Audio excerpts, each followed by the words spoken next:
Bienvenue sur notre chaîne. Avec cette vidéo, nous ouvrirons une nouvelle série de vidéos qui parleront de nos vies, de leur transformation et de leur amélioration. Nous aurons des pensées philosophiques et bien d'autres. Alors n'oubliez pas de vous abonner. Né dans une famille importante et riche de la ville, Platon a consacré sa vie à aider les gens à atteindre un état qu'il a appelé eudaimonia. Ce mot grec unique mais intéressant est difficile à traduire. Ça veut dire le bonheur, mais c'est plus proche de l'accomplissement. Le bonheur signifie une chanson sans fin. Tandis que l'accomplissement est plus compatible dans les périodes de grande douleur et de souffrance, ce qui devrait être une partie inévitable d'une bonne vie, 4 thèmes centraux émergent de son œuvre. Réfléchis plus.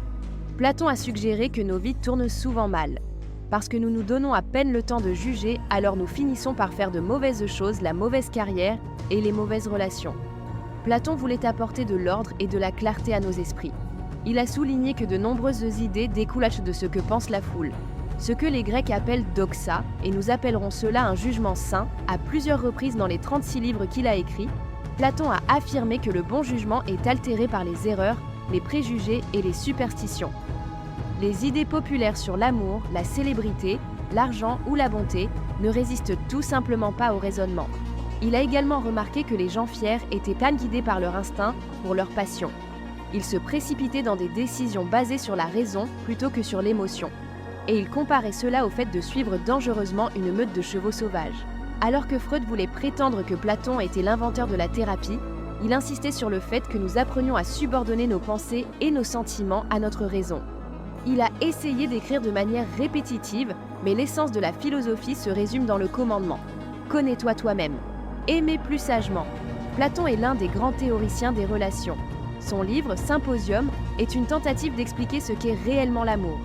Le marché historique d'un dîner organisé par un poète célèbre qui rassemble un groupe d'amis pour boire un verre et parler d'amour, et ils ont tous des opinions différentes sur l'amour.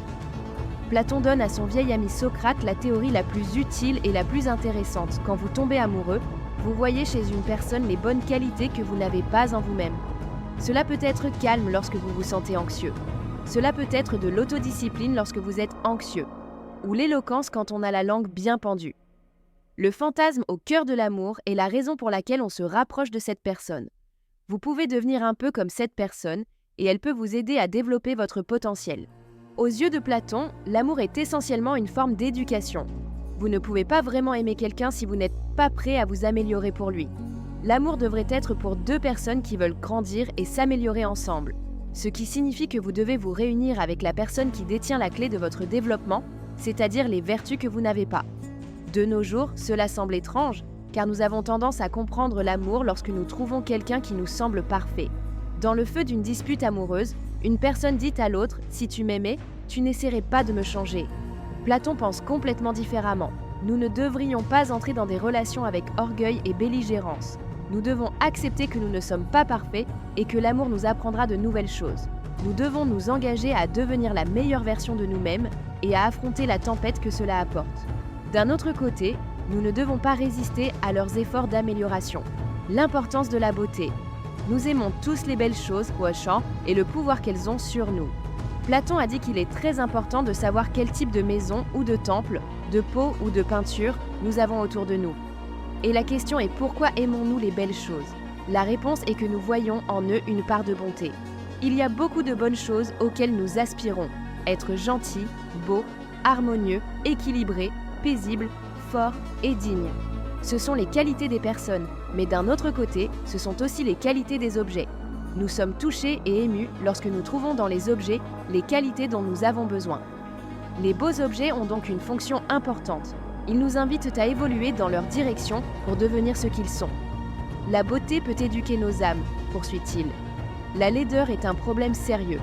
Pour des raisons qui mettent en avant des caractéristiques dangereuses et nuisibles, nous encouragent à être ainsi, durs, chaotiques, orageux, et cela rend encore plus difficile pour nous de devenir sages, doux et calmes.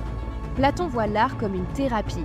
Il est du devoir des poètes et des peintres, et aujourd'hui des écrivains, des producteurs et des designers de nous aider à vivre mieux. Platon croyait à la censure des arts. Ce n'est pas un paradoxe si les artistes nous aident. Ils peuvent malheureusement donner une qualité plus attrayante à des attitudes et des idées néfastes. n'est pas parce que vous êtes un artiste que vous êtes assuré que le pouvoir de l'art sera utilisé à bon escient.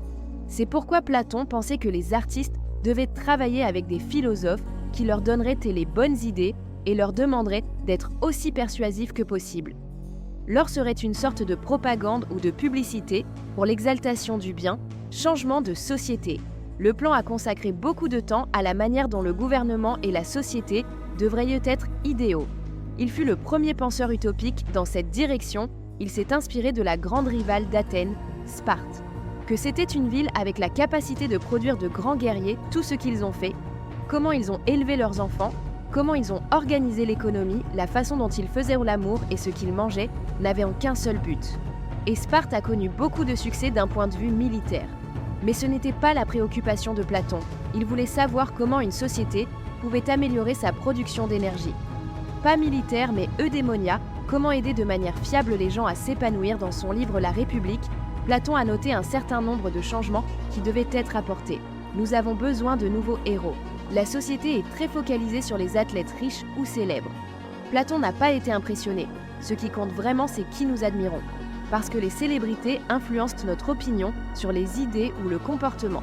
Et l'héroïne et le méchant offrent un attrait pour les défauts du personnage. Platon voulait donc donner à Athènes une nouvelle renommée en remplaçant la culture alors existante par de bonnes personnes qu'il appelait des modèles de bon développement. Ces personnes se distingueraient par le service qu'elles fourniraient. Modestie et habitudes simples, ils ne voulaient pas être le centre d'attention et avaient beaucoup d'expérience, ils seraient honorés dans la société. Nous avons besoin de censure, aujourd'hui, c'est un mot qui vous inquiète. Mais Platon s'inquiétait du mauvais type de liberté. Athènes était libre pour tous, pour ceux qui avaient de mauvaises opinions, des idées qui absorbaient l'enthousiasme des masses et conduisaient Athènes à un gouvernement désastreux et à des guerres erronées comme celle contre Sparte. L'exposition continue à une tempête de voix confuses était une très mauvaise chose. C'est pourquoi il cherchait à limiter les activités des orateurs et des prédicateurs dangereux. Dans le monde d'aujourd'hui, il serait très préoccupé par le pouvoir des médias. Platon croyait passionnément à l'éducation, mais voulait concentrer le programme. La principale chose que je dois apprendre, ce ne sont pas les mathématiques ou l'écriture en elle-même, mais comment être bon. Nous devons apprendre le courage, la raison, la maîtrise de soi et le calme. Pour pratiquer cela, il a honoré l'école de l'Académie qui l'a inspiré pendant plus de 400 ans. Allez-y et apprenez à vivre et à mourir en homme bon. Il est intéressant et non moins triste de voir comment les institutions universitaires ont mis cette ambition vitale hors de portée. Si aujourd'hui un étudiant voulait apprendre à vivre, les professeurs appelleraient la police ou les travailleurs de l'asile d'aliénés. Le meilleur enfant, les familles elles font de leur mieux et parfois les enfants ont de la chance. Leurs parents sont équilibrés, bons enseignants, matures et sages. Mais il arrive souvent que les parents transmettent la confusion et l'échec à leurs enfants. Platon pensait que la bonne éducation des enfants était l'une des vertus les plus nécessaires. Il était très favorable à l'enfant qui avait été handicapé par un environnement familial défavorable et suggérait que de nombreux enfants seraient mieux lotis s'ils recevaient leur vision de la vie, non pas de leurs parents, mais de tuteurs rémunérés par l'État. Il a proposé qu'un pourcentage de la prochaine génération soit élevé par un groupe qualifié. Les idées de Platon restent encore aujourd'hui très provocatrices et attrayantes. Ce qui les unit, c'est leur ambition et leur idéalisme. Il voulait que la philosophie soit un outil pour nous aider à changer le monde. Un exemple qui peut continuer à inspirer. Dans les prochaines vidéos, nous essaierons de nous référer davantage à Platon et à d'autres philosophes sur des sujets concernant la manière dont nous pouvons améliorer nos vies.